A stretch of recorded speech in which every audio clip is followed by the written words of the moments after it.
हरे कृष्णा। भारत के प्राचीन अद्भुत रहस्यमय मंदिरों की कड़ी में आज हम बात करेंगे हनुमान जी के एक ऐसे मंदिर की जो तेलंगाना में स्थित है। और ये मंदिर है हनुमान जी और उनकी पत्नी सुरवचला का मंदिर। और पराशर संहिता में हनुमान जी के विवाह की कथा भी आपको पढ़ने को मिल जाएगी। हनुमान जी के बारे में कहा जाता है कि वो बाल ब्रह्मचारी हैं, पर भारत के कुछ हिस्सों में खासकर तेलंगाना में हनुमान जी को विवाहित माना जाता है। इन क्षेत्रों में प्रचलित मान्यताओं के अनुसार हनुमान जी की पत्नी का नाम सुवर्चला है और वे सूर्यदेव की पुत्री हैं। यहाँ पर हनुमान जी और सुवर्चला जी का एक प्राचीन मंदिर स्थित है। इसके अलावा यदि आप पराशर संहिता पढ़ते हैं तो उसमें हनुमान जी और सुवर्चला के विवाह की कथा भी आपको पढ़ने को मिलेगी।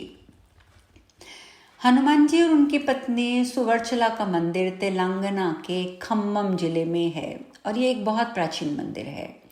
यहाँ हनुमान जी और उनकी पत्नी की प्रतिमा विराजमान है। यहाँ की मान्यता है कि जो भी हनुमान जी और उनकी धर्म पत्नी सुवर्चला का दर्शन करता है उन भक्तों के वैवाहिक जीवन में कभी कोई परेशानी नहीं आती, और अगर परेशानी है भी तो वह दूर हो जाती है और पति पत्नी का प्रेम बना रहता है। खम्मम जिला हैदराबाद से करीब 220 किलोमीटर की दूरी पर स्थित है।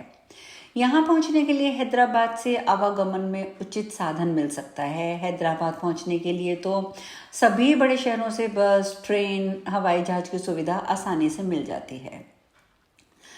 यहाँ की एक पौराणिक कथा भी काफ़ी प्रचलित है, आज हम उसकी भी चर्चा करते हैं। तेलंगाना के खम्मम जिले में प्रचलित मान्यता का आधार पराशर संहिता को माना गया है। पराशर संहिता में उल्लेख मिलता है कि हनुमान जी अविवाहिता नहीं, विवाहित हैं। उनका विवाह सूर्यदेव की पुत्री सुवर्चला से हुआ है। संहिता के अनुसार हनुमान जी ने सूर्यदेव को अपना गुरु बनाया था। सूर्यदेव के पास 9 दिव्य विद्याएं थी। इन सभी विद्याओं का ज्ञान बजरंगबली को प्राप्त करना था। सूर्यदेव ने 9 में से 5 विद्याओं का ज्ञान हनुमान जी को दे दिया, लेकिन शेष 4 विद्याओं के लिए सूर्य के समक्ष एक संकट खड़ा हो गया। और वह संकट क्या था कि शेष 4 दिव्य विद्याओं का ज्ञान सिर्फ वह उन्हीं शिष्यों को दिया जाता था जो विवाहित हों। हनुमान जी बाल ब्रह्मचारी थे, इस कारण सूर्यदेव उन्हें शेष 4 विद्याओं का ज्ञान देने में असमर्थ हो गए। इस समस्या से निराकरण के लिए सूर्यदेव ने हनुमान जी से विवाह करने की बात की।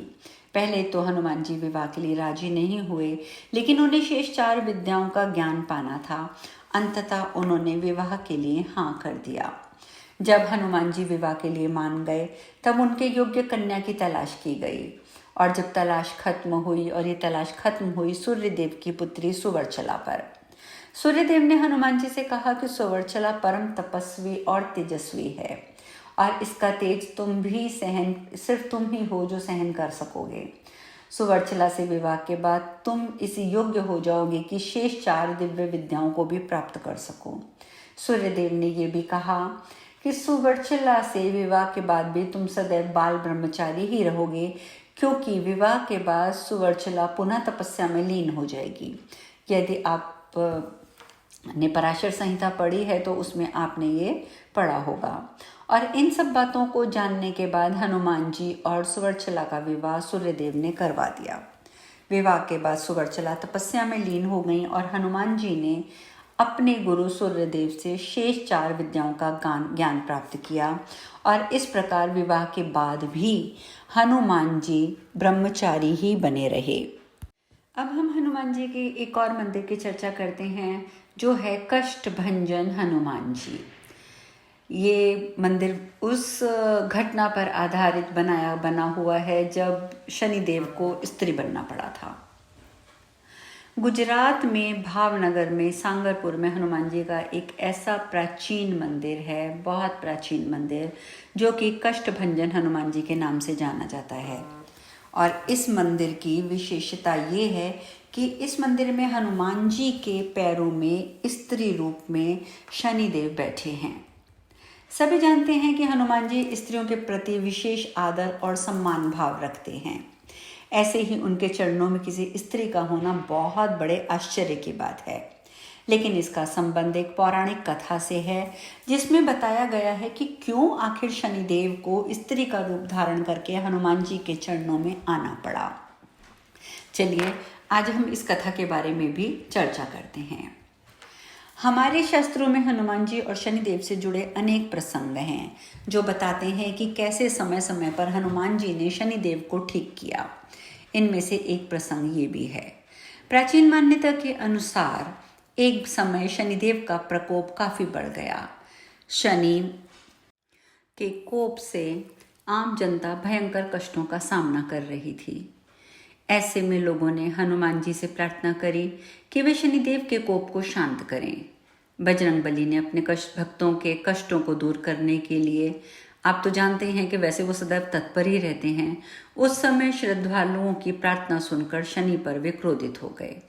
जब शनिदेव को ये बात मालूम हुई कि हनुमान जी उन पर क्रोधित हैं, तो युद्ध करने के लिए उनकी ओर आ रहे हैं, तो वे बहुत भयभीत हो गए। भयभीत शनिदेव ने हनुमान जी से बचने के लिए स्त्री का रूप धारण कर लिया। शनिदेव जानते थे कि हनुमान जी बाल ब्रह्मचारी हैं और वह स्त्रियों पर हाथ नहीं उठाएंगे। हनुमान जी शनिदेव के सामने पहुंच गए, परंतु शनिदेव तो स्त्री के रूप में थे। तब शनिदेव ने हनुमान जी के चरणों में सर रखकर क्षमा मांगी और भक्तों पर से शनि का प्रकोप हटा लिया। तभी से हनुमान जी के भक्तों पर शनिदेव की तिरछी नजर का प्रकोप नहीं होता है। शनि दोषों से मुक्ति हेतु कष्टभंजन हनुमान जी के दर्शन करने के लिए बड़ी संख्या में श्रद्धालु वहां जाते हैं।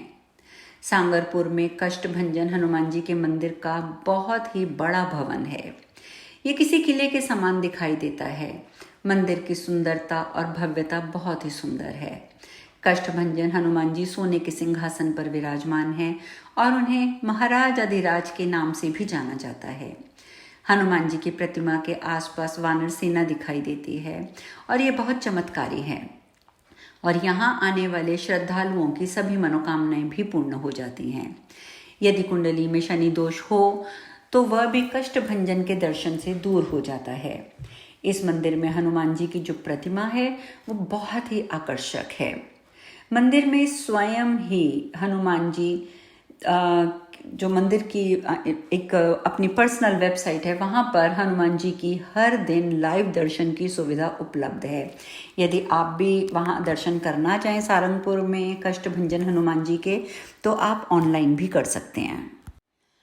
अब हम बात करते हैं हनुमान जी के पुत्र मकरध्वज के मंदिर के बारे में। हिंदू धर्म को मानने वाले बहुत अच्छी तरह से जानते हैं कि भगवान श्री राम के परम भक्त व भगवान शंकर के 11वें रुद्र अवतार श्री हनुमान जी बाल ब्रह्मचारी थे। लेकिन बहुत ही कम लोग ये जानते हैं कि शास्त्रों में हनुमान जी के एक पुत्र का भी वर्णन मिलता है। शास्त्रों में हनुमान जी के इस पुत्र का नाम मकरध्वज बताया गया है, और भारत में ऐसे 2 मंदिर हैं जहां उनके पुत्र मकरध्वज की भी हनुमान जी के साथ पूजा की जाती है। इसमें से जो पहला मंदिर है वो है हनुमान मकरध्वज मंदिर, भेंट द्वारिका, गुजरात में। हनुमान जी और उनके पुत्र मकरध्वज का पहला मंदिर गुजरात के भेंट द्वारिका में स्थित है। यह स्थान मुख्य द्वारिका से 2 किलोमीटर के अंदर अंदर ही है। इस मंदिर को दांडी हनुमान मंदिर के नाम से भी जाना जाता है। ऐसी मान्यता है कि ये वही स्थान है जहां पहली बार हनुमान जी अपने पुत्र मकरध्वज से मिले थे। मंदिर के अंदर प्रवेश करते ही सामने हनुमान पुत्र मकरध्वज की प्रतिमा है। वहीं पास में हनुमान जी की प्रतिमा भी स्थित है। इन दोनों प्रतिमाओं की विशेषता है कि इन दोनों के हाथों में कोई भी शस्त्र नहीं है और ये बहुत ही आनंदित मुद्रा है। और हनुमान मकरध्वज का जो दूसरा मंदिर है वो व्यावर में है, राजस्थान में। राजस्थान के अजमेर से 50 किलोमीटर दूर जोधपुर मार्ग पर स्थित व्यावर में हनुमान जी के पुत्र मकरध्वज का मंदिर स्थापित है। यहाँ मकरध्वज के साथ हनुमान जी की पूजा भी की जाती है। प्रत्येक मंगलवार व शनिवार को देश के अनेक भागों से श्रद्धालु यहाँ दर्शनों के लिए आते हैं। व्यावर के विजयनगर बलाड़ मार्ग में स्थित ये प्रख्यात मंदिर त्रेता युगीन संदर्भों से जुड़ा हुआ है। यहाँ शारीरिक मानसिक रोगों के अलावा ऊपरी बाधाओं से भी मुक्ति मिलती है, साथ ही मनोकामनाएं भी पूर्ण होती है।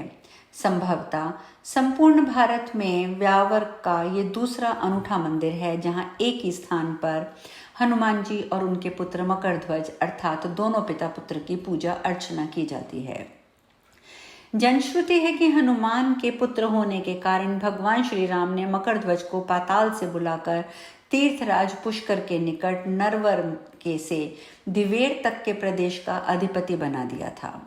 श्री राम ने मकरध्वज को ये वरदान दिया था कि कलयुग में वे जागृत देव के रूप में भक्तों के संकटों का निवारण करेंगे और उनकी मनोकामनाओं को पूर्ण करेंगे। और उसी के अनुसार जहाँ पूर्व में मकरध्वज का सिंहासन था, उस पावन स्थल पर मकरध्वज बालाजी के विग्रह का प्राकट्य हुआ और उसी समय मेदिपुर में हनुमान बालाजी भी सविग्रह यहाँ अपने पुत्र के साथ विराजमान हो गए। यहाँ शारीरिक मानसिक के अलावा ऊपरी बाधाओं से भी मुक्ति मिलती है, सभी की मनोकामनाएं पूर्ण होती हैं और यहाँ इतने साक्षात चमत्कार देखने को मिलते हैं कि नास्तिक भी आस्तिक बन जाते हैं। यह स्थल हनुमान, मकरध्वज, गोरखनाथ, महाकाल भैरव, घंटा कर्ण संबंधित सभी उपासना एवं तंत्र मंत्र साधना के लिए उपासकों, भक्तों, साधकों, तांत्रिकों का सर्व सिद्धि प्रदायक जागृत तीर्थ है। यही कारण है कि अनेक साधक अपनी साधना में लीन होकर भांति भांति के तांत्रिक प्रयोग यहाँ पर करते रहते हैं। कहा जाता है कि जिस समय हनुमान जी सीता माता की खोज में लंका पहुंचे, उस समय मेघनाथ ने उन्हें पकड़ा और रावण के दरबार में प्रस्तुत किया। तब रावण ने उनकी पूंछ में आग लगवा दी थी और हनुमान जी ने जलती हुई पूंछ से पूरी लंका जला दी थी। और ये कथा आप सब जानते हैं। जलती हुई पूंछ की वजह से हनुमान जी को तीव्र वेदना हो रही थी। उसे शांत करने के लिए वे समुद्र के जल में अपनी पूंछ की अग्नि शांत करने पहुंचे। उस समय उनके पसीने की एक बूंद पानी में टपकी, जिसे एक मछली ने पी लिया। उसी पसीने की बूंद से वह मछली गर्भवती हुई और उसे एक पुत्र उत्पन्न हुआ, जिसका नाम पड़ा था मकरध्वज। मकरध्वज भी हनुमान जी के समान ही महान, पराक्रमी और तेजस्वी था। उसे अहिरावण द्वारा पाताल लोक का द्वारपाल नियुक्त किया गया था। जब अहिरावण श्री राम और लक्ष्मण जी को देवी के समक्ष बलि चढ़ाने के लिए अपनी माया के बल पर पाताल ले जा रहे थे, तब श्री राम और लक्ष्मण को मुक्त कराने के लिए हनुमान जी पाताल लोक पहुंचे थे और वहां उनकी भेंट मकरध्वज से हुई थी। उसके बाद मकरध्वज ने अपनी उत्पत्ति की कथा हनुमान जी को सुनाई। हनुमान जी ने अहिरावण का वध करके प्रभु श्री राम और लक्ष्मण जी को मुक्त किया और श्री राम ने मकरध्वज को पाताल लोक का अधिपति नियुक्त करते हुए उसे धर्म के मार्ग पर चलने की प्रेरणा दी। तो इस प्रकार से आज हमने मकरध्वज के बारे में भी जाना। कल हम नई चर्चाओं के साथ फिर मिलेंगे। हरे कृष्णा।